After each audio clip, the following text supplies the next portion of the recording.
आज कैथल के लोगों को बड़ी सौगात मिली है। अब बसों में सफर करने वाले यात्रियों को बस स्टैंड पर दिक्कतों का सामना नहीं करना पड़ेगा, खास तौर से बेटियों को, क्योंकि सरकार ने इस और बड़ा कदम उठाया है। कॉलेज और स्कूल में पढ़ने वाली छात्राएं अब फ्री में सफर कर पाएंगी। दरअसल कैथल की विधायक लीला राम और डीसी प्रदीप दहिया ने जिले में 2 बसों को झंडी दिखाते हुए रवाना किया है, जिसमें एक बस बेटियों के लिए होगी और दूसरी बस अन्य यात्रियों के लिए होगी। अब से कहीं भी पहुंचने के लिए आपको समय से बस स्टैंड पर बस उपलब्ध होगी। लोकल बस सर्विस छात्राओं के लिए निःशुल्क रहेगी, जबकि अन्य यात्रियों को नाम मात्र किराया देना पड़ेगा, जो कि ऑटो रिक्शा से करीब आधा होगा। बस सेवा निरंतर चलती रहे, तेल इत्यादि का खर्चा निकलता रहे, इसलिए नाम मात्र किराया लेने की व्यवस्था की गई है। प्रदेश सरकार तेजी के साथ सेवाएं और सुविधाएं उपलब्ध करवाने का लगातार काम कर रही है।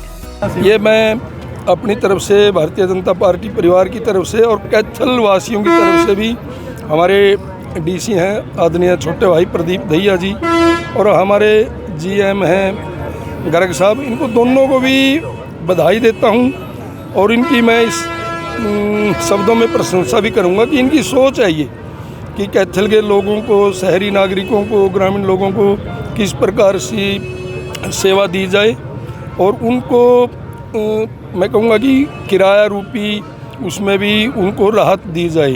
और ये एक अच्छी सोच है और ये पूरे हरियाणा में भी सरकार की सोच है। आदरणीय मनोहर लाल जी मुख्यमंत्री हरियाणा ने सभी कॉलेजों में बेटियों को कॉलेज तक लाने के लिए, उनको घर तक छोड़ने के लिए 680 बसों का प्रबंध किया गया है। मैं आपके माध्यम से माननीय मुख्यमंत्री जी का, हरियाणा सरकार का मंत्री जी मूलचंद शर्मा जी का भी धन्यवाद करता हूं और उनको बधाई देता हूं। देखिए, जिला प्रशासन को बच्चे मिले थे 1-1.5 महीने पहले कि जो हमारे लोकल रूट्स हैं शहर के अंदर के, वहाँ पर हमें काफ़ी दिक्कतें होती हैं। उनके पास पास बना हुआ है, लेकिन फिर भी उनको ना पैसे खर्च करने पड़ते हैं। निजी वाहन से आते हैं या फिर मान लीजिए ऑटो है वगैरह, दिक्कतें भी काफ़ी आती हैं, खड़े रहना पड़ता है। तो जैसे विधायक जी से डिस्कशन किया गया, विधायक जी से डिस्कशन करके रूट चार्ट बनाया गया जीएम साहब के साथ बैठ के। तो ये लोकल जो बस सेवा है, ये गवर्नमेंट की तरफ से ही हमने शुरुआत की है ताकि फंड्स का इशू कोई ना हो और जब पास बनवाया है बच्चों ने, उनको उसका फ़ायदा मिले।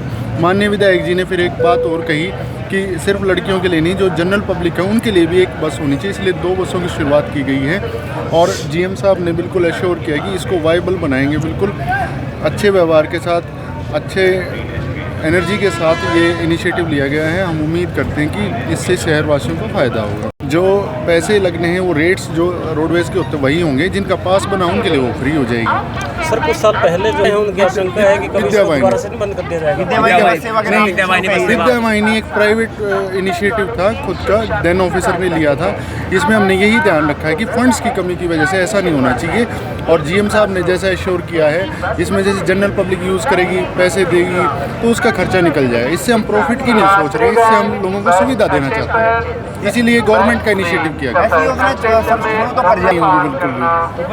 बिल्कुल है, जनरल पब्लिक के लिए, सिर्फ लड़कों के लिए कोई बस नहीं है।